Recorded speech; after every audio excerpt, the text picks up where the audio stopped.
Hi everyone. I'd like to thank the Colorado Coalition of Land Trusts for your steadfast commitment to conservation over the years. You understand that a healthy respect for our western landscape and natural resources is an innate part of being a Coloradan. In fact, like many people, it's one of the main reasons Susan and I moved to Colorado to begin with. We also know that as we've grown as a state and a country, there's been tremendous development pressure on that landscape and those natural resources. That pressure is exactly why we've all been working so hard to carry on Colorado's legacy of conservation on private lands and on public lands throughout our state. We know that conservation is critical to our long-term prosperity in Colorado, and I believe to the entire country.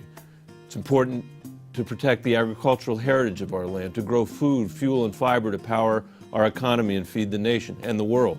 Conservation also preserves key wildlife habitat. It drives tourism and our recreation-based economies.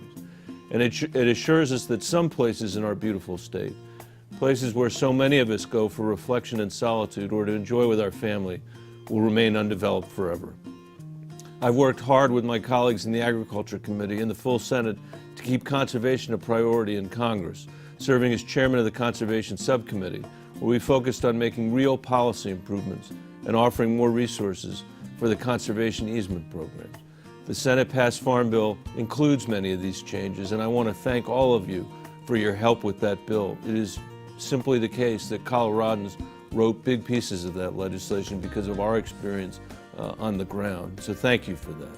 And we hope that they'll be in the House bill as well because they're vital to everything that you're trying to do. Initiatives like the Grassland Reserve Program easement that protected the Music Meadows Ranch outside of Westcliff, as well as many other ranches across our state, and the Farm and Ranchland Protection Program easements that cover many of the orchards and wineries across Colorado's Grand Valley. On the public land side, there's also important work to be done, and just last month I was proud to introduce the Hermosa Creek Watershed Protection Act. It's a community-driven bill that would protect more than 100,000 acres of Forest Service land just north of Durango.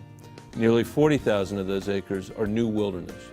We're also working on new bills in Gunnison County and along the Dolores River corridor. And though there's much work to be done, we've made great strides together. And that progress is largely due to the hard work of many of you. So thanks again for your efforts and your dedication. I look forward to continued collaboration on conservation in Colorado and across the country.